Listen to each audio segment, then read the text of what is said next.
akkamiin andagadda barruu guddisa keetii maaliin narraa bahaa gatiin gocha keetii waa'een koo si dhibnaan samiirraa gabbuute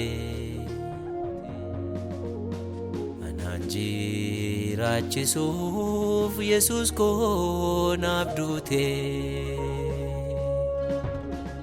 waa'een koo si dhibnaan samiirraa gabbuute ana jiraachisuuf qooda koo naaf duute Yesumaa na fiddee ana nama jooraa simboonatu iftee maqaa kee nan boonaa hojjettee xumurtee hin dhiifnee dhimma koo Toomini siin jedhaa mati jaajamaa koo hojjettee xumurtee hin gatnee dhimma koo galatoomini siin jedhaa abbaa guddisa koo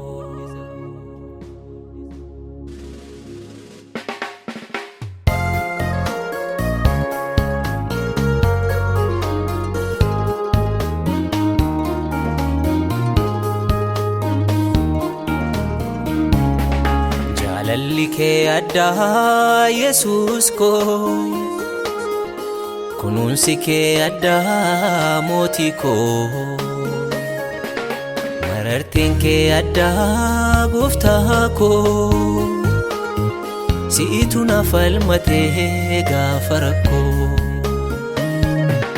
jaalalli kee addaa Yesuus koo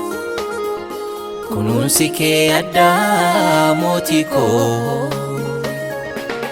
marartiin kee addaa gooftaa koo si'itu na falmatee gaafa rakkoo haalunduu bitanatti galee jiraachuuf wabiinuu dhibamee sagaleen abdii nama kutuu karaa hundumaa dubbatame wanti si biraa dhibeen jiru lubbuu koo waan gaariin qubsite baay'een baduu koo yaafatu du'a koo jireenyatti jijjiirte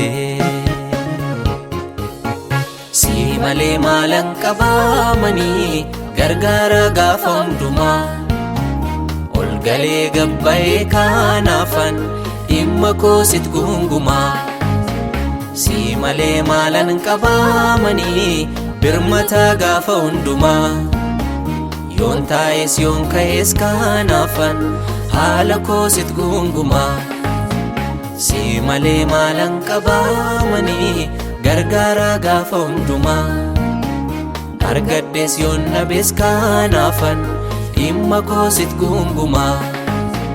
si malee maalan qabaamanii birmataa gaafa hundumaa iciita koo hormattiin himtu kanaafan sit gungumaa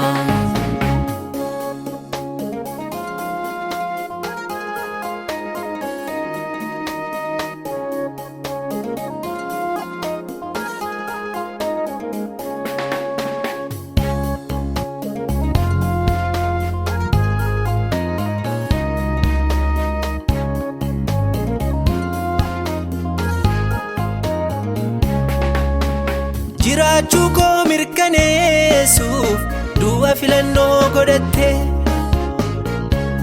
burqaa gaarii anaaf laachuuf dhangaggaa affeeramte oolmaati naaf olte yoomuu garaa koo keessaan badu kottan siin kudhammadhee kan biraa hin barbaadu. Baay'ee wal gaafataa har'aa ga'uu koo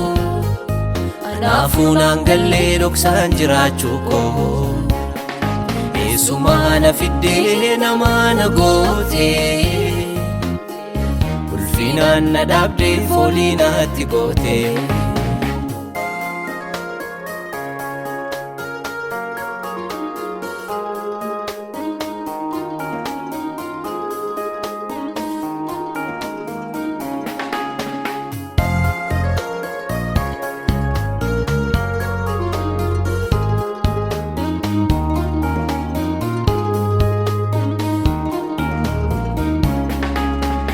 Na fayyisuuf qabsoo goota waa'ee koon irraanfattu kaasuu keerratti na baatta warumattis na hanamantu. Gaachana keetu na hoolchee xiyyanatti darbatame umaata gaalataan qabaa silaan numuu himame.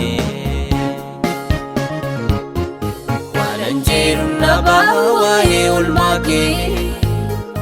baraan ollaan qabaa qulqulluu maqaa kee. Kan akka keen jiru ardiif samii keessa bakkan deemuun daakkan gochaa kee odeessa.